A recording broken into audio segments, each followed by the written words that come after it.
கர்த்தருக்கே கனவும் மகிமை உண்டாவதாக. இந்த நாளிலே ஆண்டவர் சமூகத்திலே அழைக்கிற தேவ பிள்ளைகள் ஒவ்வொருவரையும் இயேசு கிறிஸ்துவின் இனிய நாமத்தினாலே உங்களை வாழ்த்தி வரவேற்றுகிறேன். இந்த நாளிலே எந்த செய்தியை பார்க்க வேண்டும் யோசித்து ஆண்டவர் எனக்கு விருப்பம் நினைவு கூறும் தேவன். நம்ம தேவன் எப்படியாப்பட்ட தேவன்? நினைவு கூறும் தேவன். தேவன் உணவு கிருபையில் கர்த்தாவே நீர் அனுதினமும் எங்களை நினைத்து கொண்டு இருப்பதற்காக நெஞ்சியானது.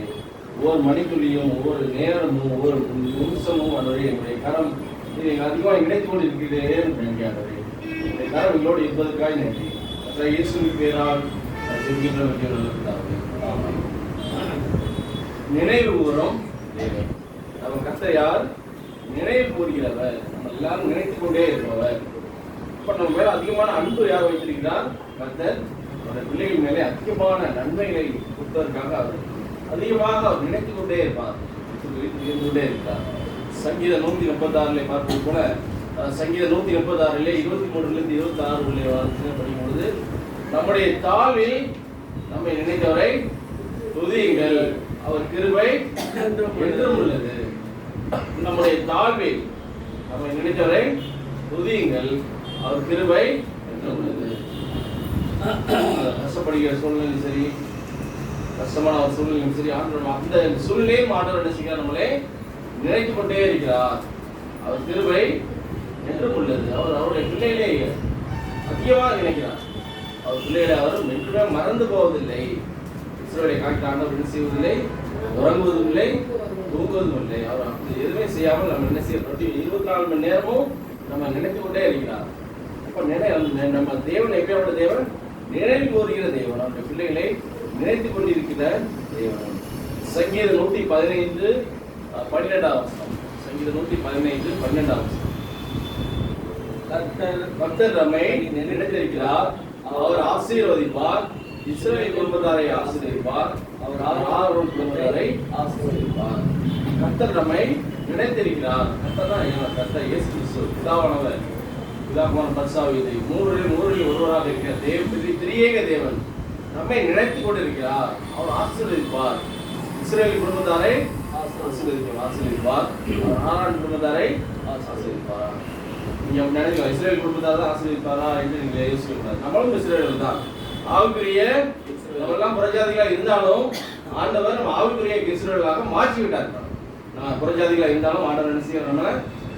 ஆவிக்குரிய இஸ்ரவேலாக மாற்றி விட்டார். அவையோட ரத்தத்தினாலே நம்ம மீட்கப்பட்டிருக்க நம்மை நினைத்துக் கொண்டே இருக்கிறார். அதிகமாக யார் நம்ம அதிகமாக என்ன சொல்லுங்க? நம்ம மேல அதிகமாக அன்பு வைத்திருக்கிறவர்களை நம்ம எங்கே இருந்தாலும் அவர்களை அதிகமாக நினைத்து கொண்டே இருப்போம். அவர் நினைவு நம்ம விட்டு என்ன செய்யாது? மனதிலிருந்து போகாது. அதே மாதிரி தான் ஆண்டவர் என்ன செய்யாது? அதிகமாக நினைக்கக்கூடிய அவர் நம்ம நினைக்காம இருக்கிற நாளே கிடையாது.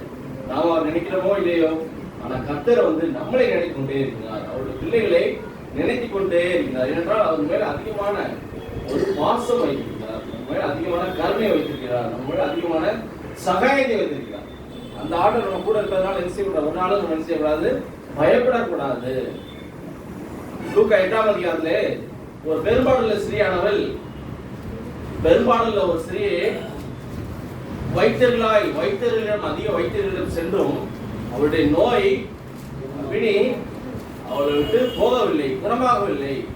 அப்படிப்பட்ட ஒரு சூழ்நிலையிலே இயேசுவை எப்படியாவது தொட வேண்டும் என்று ஆசைப்படுகிறார். 8ஆம் அதிகாரம் 43 அப்பொழுது 12 வருஷமாய் பெரும்பாடுள்ளவராய் இருந்து தன் ஆசிரியர் எல்லாம் வைத்தியர்களுக்கு செலவழிக்கும் ஒரு நாளும் சொச்சமாக்கப்படாது இந்த ஒரு ஸ்திரீ அவருக்கு பின்னாக வசத்தின் ஓரத்தை தொட்டால் உடனே அவருடைய பெரும்பாடு நின்று போச்சு.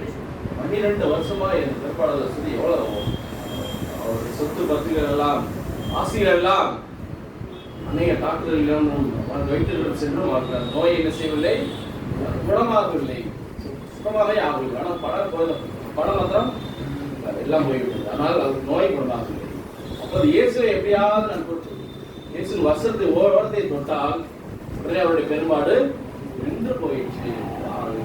டாக்டர் எவ்வளவோ மெடிசன் கொடுத்தோம், போட்டு 3 நேரம் மாத்திரை சாப்பிட்டு நோய் குணமாகவில்லை. ஆனால் இயேசுவை தொட்ட உடனே அந்த பெண்மணிக்கு என்ன கிடைத்தது? ஒரு சுகம் கிடைத்தது. இப்போ ஆண்டவர் என்ன செய்யறார்? நான் நினைக்கிற ஆண்டவர் இந்த பெண்மணியும் அந்த ஆண்டவர் நினைத்தார்.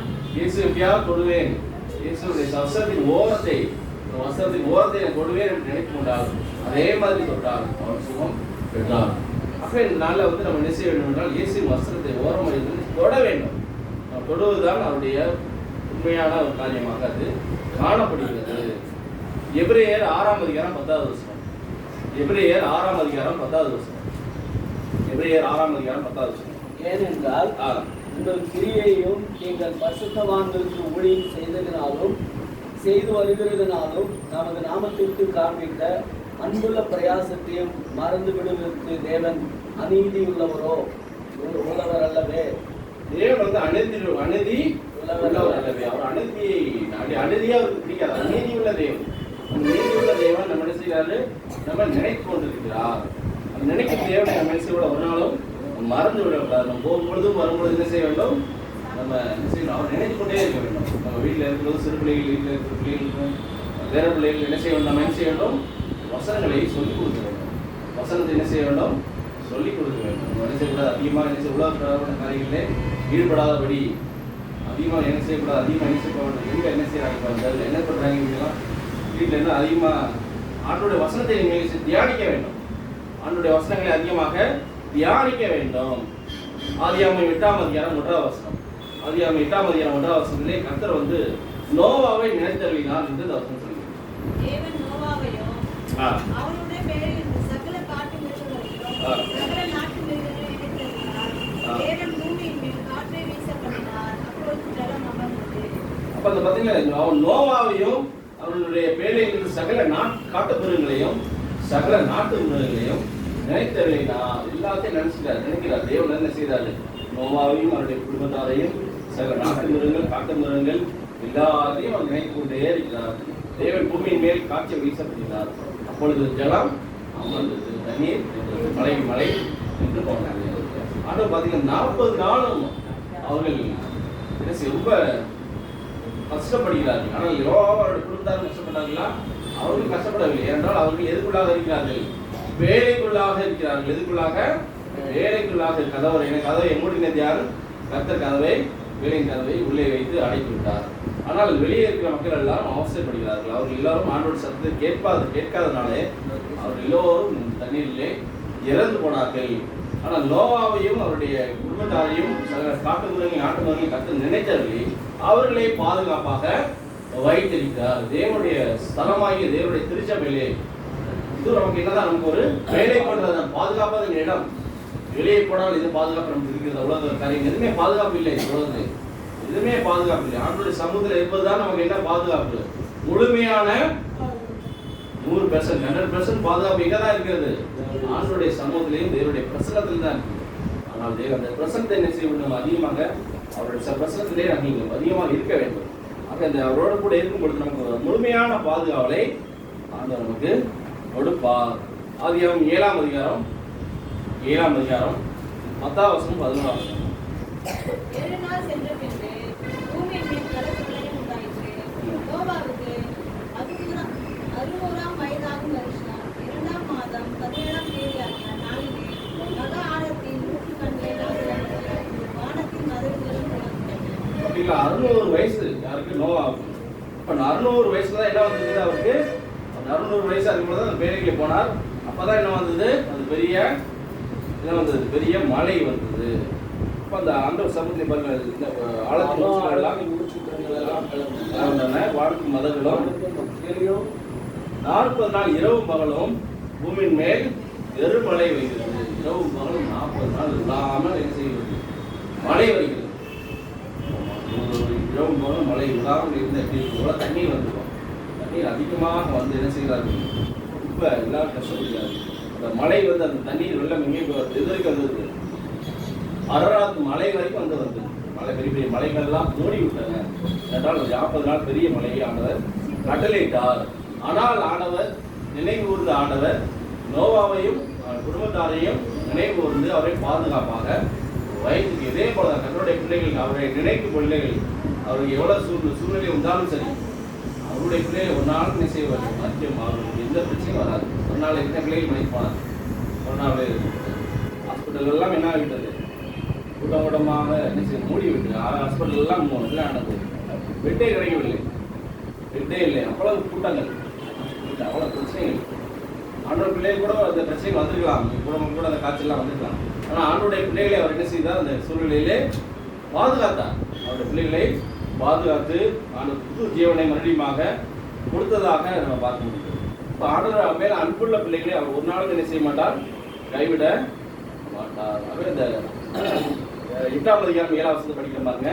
ஒரு காகத்தை வெளியே விட்டால் அது புறப்பட்டு பூமி மேல் இந்த ஜலம் அடிச்சுபோகும் வரைக்கும் போகிறதும் வருகிறதுமா இருக்குது. அந்த வேலைகளிலிருந்து ஒரு காக்காவை வந்து என்ன செய்யறாரு? வெளியே அனுப்புறாரு. அது தனியாக இருந்ததுனால என்ன செய்யுது? அது போயிட்டு வருதுமாக இருந்தது. இப்போ கொஞ்சம் அடுத்த வருஷம் பின்பு பூமியின் மேல் ஜலம் குறைந்து போயிச்சோ என்று அறிபடி ஒரு புறாவை தன்னிடத்திலிருந்து வெளியே விட்டான். பூமி மீதக்கும் ஜலம் இருந்தபடியாகும். அந்த புறா தன் உள்ளங்கால் வைத்து இளைப்பாற இடம் காணாமல் திரும்பிய வேளையில் அவனிடத்தில் வந்தது. அவன் தன் கையை நீட்டி அதை பிடித்து தரடமாக வேலைகளாக சேர்த்து கொண்டான். இன்னும் 7 நாள் கொடுத்து மறுபடியும் புறாவை வேலையிலிருந்து வெளியே விட்டான். அந்த புறா சாயங்காலத்திலே அவனிடத்தில் வந்து சேர்ந்தது. இதோ அது கொத்தி கொண்டு வந்த ஒரு ஒளிய மருந்து இலை அந்த வாயில் இருந்தது. அதனாலே நோவா பூமியின் மேல் ஜலம் குறைந்தி போயிச்சோ என்று அறிந்தான். பின் 7 நாள் பொறுத்து அவன் புறாவை வெளியே விட்டான். அது அவனிடத்துக்கு திரும்பி வரவில்லை. மறுபடி விட்டு பார்க்க கடைசியில் என்ன செய்யுது? அது புறா வந்து ஒரு இலை, ஒரு ஒளிமர இலையை கொண்டு வருகிறது. அது முன்பாக அந்த வத்திப்பட கூட அந்த புறாவை என்ன செய்வது? வந்து அந்த கோழிகளாக வரவில்லை. இப்போ அந்த சம்பவத்தை பார்க்கும்போது ஆண்டுடைய பிள்ளைகளை வேலைக்குள்ளாக பாதுகாத்து 120 வருஷம் அவர் என்ன செய்கிறார்? 120 வருஷம் பெரிய இல்லை. 120 வருஷம்னா சும்மாவா? 120 வருஷம்னா ரொம்ப அதிகமான காலங்கள். 120 வருஷம் அவர் பிரசங்கம் பண்ணியும் மக்கள் என்ன செய்யவில்லை? அவருடைய பிரசங்கத்தை கேட்கவில்லை. அவர்கள் கேட்காதனாலே, அலட்சியப்படுத்தினதுனாலே அவர்கள் எல்லோரும் அந்த நாளிலே அவர்கள் அழிந்து போனார்கள். அவரோட சமூகத்தை அவர் நினைவு ஆண்டவர் சில நேரங்களில் பேசும்போது உடனே என்ன செய்யக்கூடாது? அலட்சியம் செய்யாமல் ஆண்டோட இந்த மெல்லிய சத்தத்தை புரிந்து கொள்ளும் பொழுது, கேட்கும் பொழுது ஆண்டவருடைய பிள்ளைகளை அவர் பாதுகாப்பார். 2வது ஒரு சம்பவம் 1 சாமுவேல் 2ஆம் அதிகாரம் 8வது வசனம். 1 சாமுவேல் 2ஆம் அதிகாரம் 8வது வசனம். அவன் சிறியவனை புழுதியிலிருந்து எடுத்து எளியவனை குப்பையிலிருந்து உயர்த்துகிறார். அவர்களை பிரபுக்களோடு உட்காரவும் மகிமையுள்ள சிங்காசனத்தை சுதந்திரிக்கவும் பண்ணுகிறார்.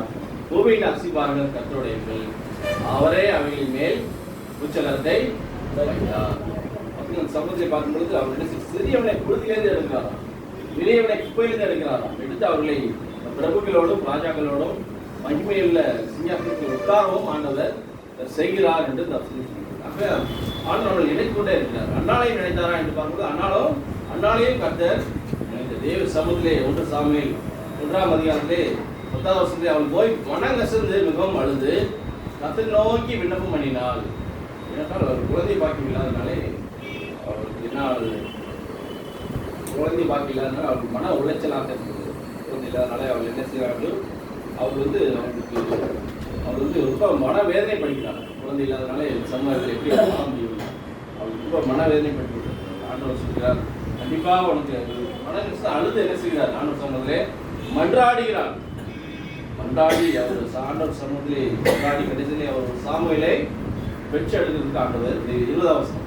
சில நாள் சென்ற பின்பு அன்னாள் கர்ப்பவதியாகி ஒரு குமாரனை பெற்று கர்த்தரிடத்தில் அவனை கேட்டேன் என்று சொல்லி அவனுக்கு சாமுவேல் என்று தெரிவித்தார்.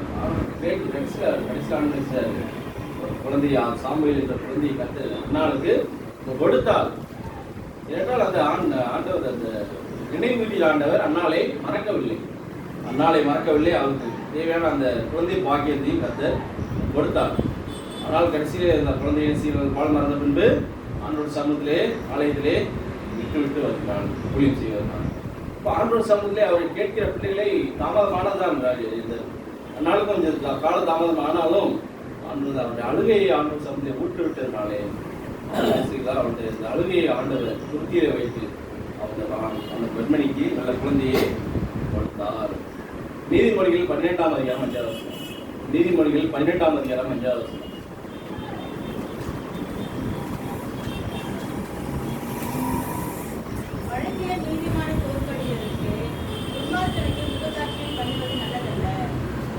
நீதிமான்களுடைய துன்மார்க்கருடைய ஆலோசனைகளோ சூதானவைகள். இப்ப நீதிமான்களுடைய நினைவுகள்லாம் எப்படி இருக்குன்னா நியாயமானவைகள். அப்ப நீதிமான்கள் ஆண்டவருக்கு பிரியமான பிள்ளைகள் நியாயமானவர்களை பற்றியே அவர்கள் என்ன செய்து கொண்டிருப்பார்கள், யோசித்துக் கொண்டிருப்பார்கள். அவர் நியாயமான காரியங்களை தான் அவர்கள் அதிகமாக நல்ல காரியங்களை பற்றி தான் அவர்கள் அதனுடைய எண்ணங்கள் எல்லாம் இயக்கங்கள் எல்லாம் இந்த காரியங்களில் தான் அவர்களுக்கு இருக்கும். அதே போல ஏசாயா 55ஆம் அதிகாரம் 9ஆம் வசனம் எடுங்க. ஏசாயா 55ஆம் அதிகாரம் 9ஆம் வசனம். ஏசாயா 55 அதிகாரம் 9ஆம் வசனம்.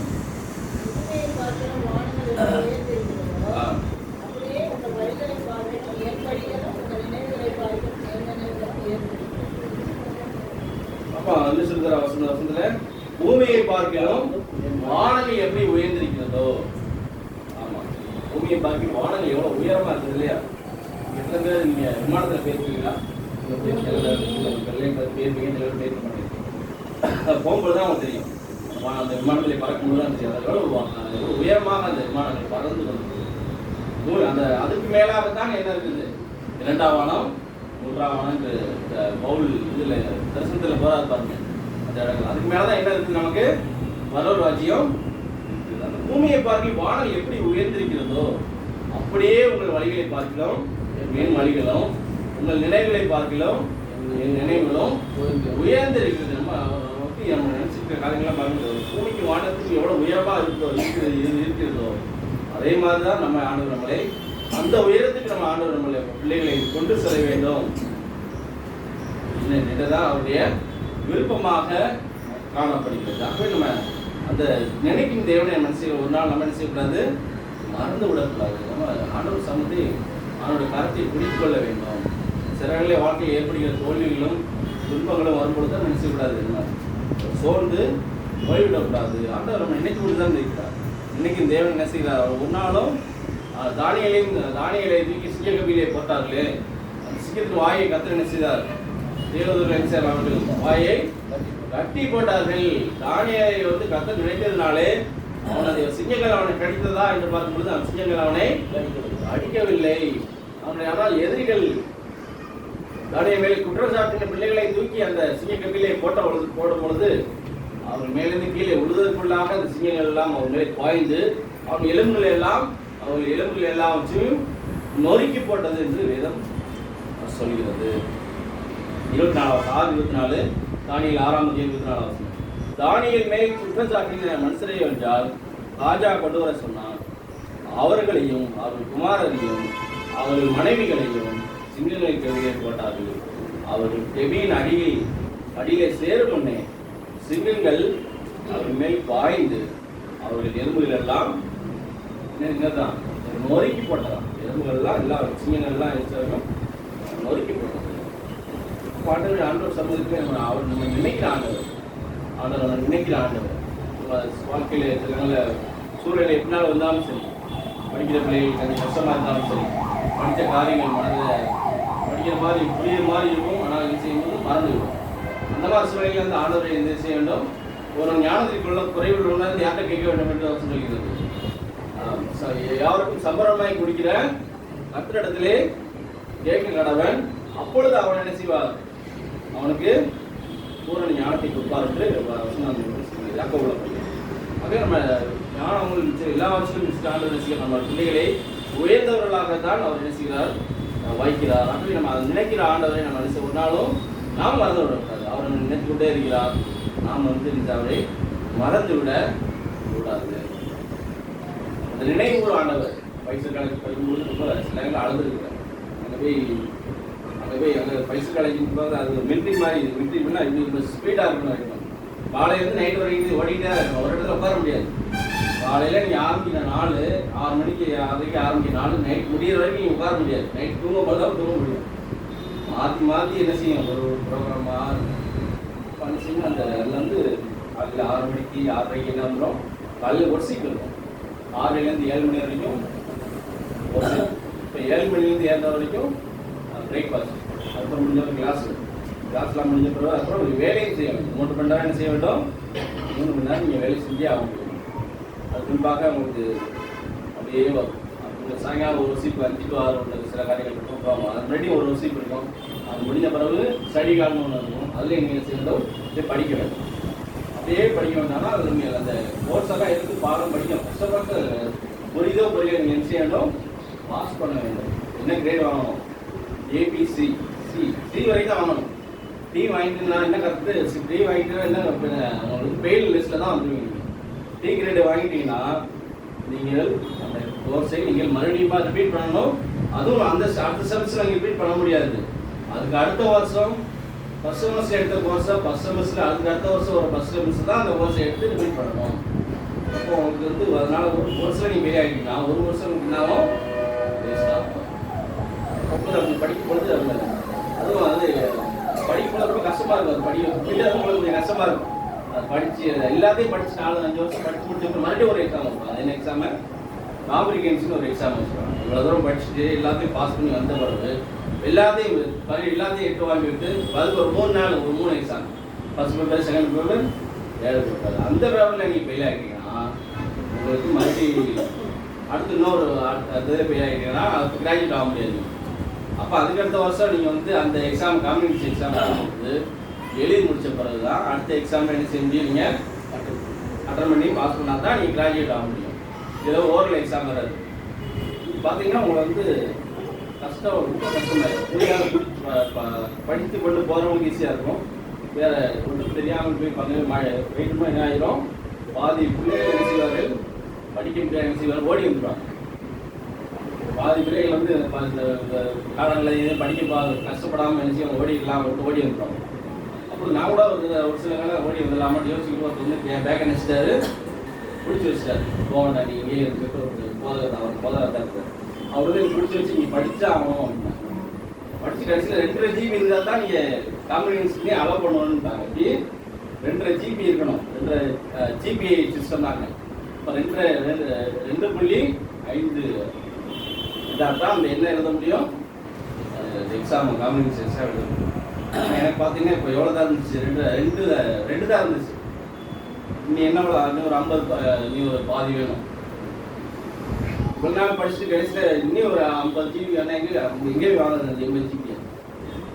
அப்படி இவ்வளோதான் படித்த எல்லாம் பிரயோஜனம் வேணும். ஆண்டவர் நினைச்சுதான் அவரோட இதில் அட்மினிஸ்ட்ரேஷனோட பேசி சரி அவர் இதை படிச்சுட்டாருலாம் படிச்சுட்டாரு, மறுபடியும் இதை ஒரு காரணமாச்சு எதை விடாமல் ஆகிட்டீங்கன்னா அவர் வாழ்க்கையை என்ன செஞ்சோம் வீணாக போயிடுவோம்.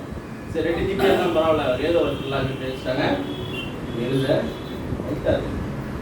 பார்க்கும்பொழுது அந்த ஆண்டவர் சமயத்தில் தனியாக இருக்கும்போது என்ன வரும், தனிமை உணர்வுகளும் அழுகைகளும் அதிகமாக வரும். அதிகமாக பேசுவதற்கு ஆண்டோடு தான் என்ன செய்யணும், உங்களுடைய குறைகளை எல்லா விஷயம் சொல்ல முடியும். யார்கிட்ட சொன்னாலும் என்ன செய்வார்கள், யார்கிட்ட சொல்லி என்ன விடிய மேலே வருமா வராது. ஆண்டவர் சமயத்திலே அழுதுள்ளது என்ன செஞ்சார் ஆண்டவர், கடைசியில் அந்த காலேஜில் கிராஜுவேட் பண்ணி வெளியே வருவதற்கு உதவி செய்தார். ஆண்டோட பிள்ளைகள் வந்து ஆண்டோடைய பிள்ளைகள் சில ஜெனரல் சொல்லலாம் மாநிலத்தில் ஆனால் சொல்லிக்கிறேன், சில ப்ரொபோசல்ஸே வந்து நினைச்சாங்க நீங்கள் வந்து படித்து முடிக்க முடியாது, வீட்டுக்கு போயிட்டு அவர்களே சில ப்ரொபோசல்ஸே வந்து எனக்கு சொல்லியிருக்கிறார். நேரடியாக சொன்னார், நீ படித்து முடிக்க முடியாது, நீ வீட்டுக்கு காட்டியதுன்னு சொன்னார். ஆனால் ஆண்டவர் அதை இந்த காரியங்களை அவர் பிடிக்காமல் ஆண்டவர் அவருடைய பிள்ளைகள் நினைவுறுத்தினாலே அவர்கள் முன்பாகவும் ஆண்டவர் செய்தார்களே காட்சிக்கு பண்ணுவதற்கு உதவி செய்து இந்த ஆலயத்துக்கு வருவதற்கும் ஆண்டவர் உதவி செய்தார். ஆண்டோடைய சூழ்நிலை எப்படிப்பட்ட சூழ்நிலை இருந்தாலும் சரி, அந்த ஒவ்வொரு மணித்துளியும் ஒவ்வொரு நேரத்தையும் அவர் நம்மளோட நினைத்திருக்கிற காரியங்கள் எல்லாவற்றும் ஆண்டவர் கற்றுக்கொள்வதற்கு ஆண்டவர் சின்னங்களே சிறக்கிறார், தருணங்களை தருகிறார். கற்றுக்கொள்கிற சமயங்களே என்ன வரும், துன்பங்களும் பாடுகள் வரும்பொழுது நம்ம சோர்த்து போய் ஓடிவிடக்கூடாது. ஆண்டோட சமயத்திலே தானியலை போல யாக்கோவை போல ஆண்டோரை பிடித்துக் கொள்ளும் பொழுது ஆண்டோட பிள்ளைகள் அவர் கண்டிப்பாக நினைவு கூறுவார். அவருடைய பிள்ளைகள் நினைவு கூர்ந்து ஆண்டவர் அவர்களையும் அவர்களை ஒரு வழிக்கு ஆண்டவர் கொண்டு வருவார். ஆகவே ஆண்டவர் நம்ம ஒவ்வொரு சூழ்நிலைகளையும் நினைவுரிய ஆண்டவர் நம்ம கூட இருப்பதனாலே நம்ம ஒரு நாள் நினைச்சக்கூடாது, அதிரியப்படக்கூடாது, கவலைப்படக்கூடாது. நாம் கூட ஆண்டவர் இருக்கார். ஆகவே அந்த சமூகத்திலே ஆண்டவர் சமூகத்திலே நம்ம செய்வதெல்லாம் ஆண்டவர் சமூகத்திலே கண்ணீரை அவர் சமூகத்திலே ஊட்டம் கொடுத்து ஆண்டவர் நம்ம கண்ணீர்களுக்கு ஏற்ற பலனை ஆண்டவருக்கு கொடுப்பார். ஆகவே இந்த நினைவுரிய ஆண்டவர் நீங்கள் மறந்து விடாமல் ஆண்டவர் பாதுகாப்பு ஆண்டவர்கள் கூட வைப்பாராக. ஆமாம்.